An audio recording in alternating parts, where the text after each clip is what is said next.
আব্দুল্লাহর মা কিয়া, আমি জানি যে সন্তানের লস বা সন্তানের হারানোর স্মৃতি কখনো ভোলার না করেছেন, যেটা আমাদের ভবিষ্যতের জন্য একটা পাথেয় হয়ে থাকবে। আমরা সেটাকেই করতে চাই তাদের সাথে থাকার জন্য। তো সেই জন্য এসছি এখানে। যা কিছু এটা আমাদের পক্ষ থেকে খুব সামান্য একটা উপকার।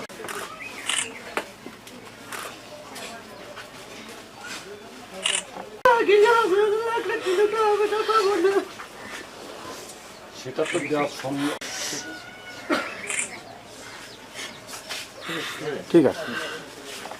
ওই দিনকে আমরা ক্লিনিকে আমার স্বামীকে ভর্তি করে তুই আমার ছেলে আসতেছিল। আসার পরে থানার সামনে থেকে ওই গুলাগুলিতে ওইখান থেকে সাহেবলি দারোগা বলে ডাকে নিয়েছে, ডাকে নিয়ে বলে গুলি করছে। আর ওর বাপের ভর্তি করে তুইও আসতেছিল, বুঝছেন। আর আমি তো ওর বাপের নিয়ে ক্লিনিকে ছিলাম, রতন ক্লিনিকে ভর্তি ছিলাম। তা পরে লগে আরেকটা 3টের দিকে ফোন দিল বাড়িতে যে আব্দুল্লাহ গুলি খাইছে।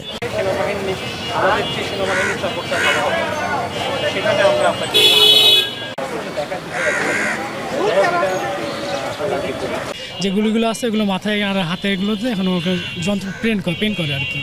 বিজেপির পক্ষ থেকে আজকে অনুদানটা পেয়ে আমি আসলে অনেক কৃতজ্ঞ তাদের কাছে।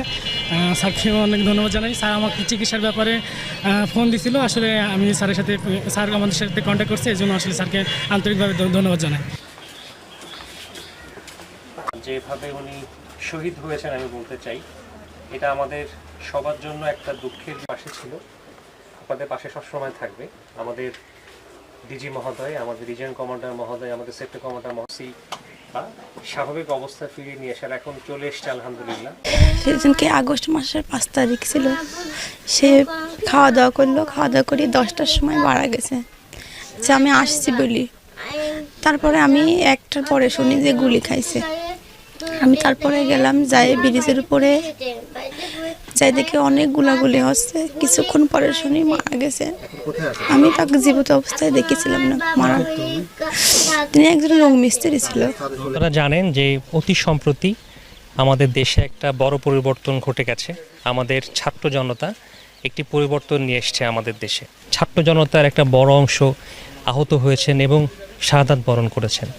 আমাদের কুষ্টিয়া জেলার যারা আন্দোলনে শরিক হয়েছিলেন তার মধ্যে যারা নিহত হয়েছেন এবং যারা আহত হয়েছেন, আমাদের বিজেপি পক্ষ থেকে আমরা সবসময় চেষ্টা করেছি তাদেরকে এই বার্তা দিতে যে আমরা আপনাদের পাশে আছি, সামনে থাকবো। কারণ বিজেপি আপনাদের বাহিনী, আপনাদের পাশে থাকার জন্য আমাদের সৃষ্টি করা হয়েছে।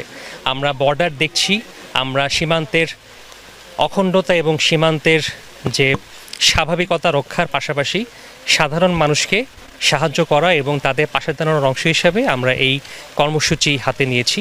এবং আমরা একে একে যতটুকু সম্ভব, আমাদের পক্ষে যতটুকু সাপোর্ট করা সম্ভব, চিকিৎসা দিয়ে, অর্থ সাহায্য দিয়ে, আমাদের ডিজি মহোদয়ের নির্দেশনা মোতাবেক, আমাদের রিজিয়ন কমান্ডার এবং সেক্টর কমান্ডার মহোদয়ের নির্দেশনা মোতাবেক আমাদের প্রচেষ্টা সবসময় জারি থাকবে।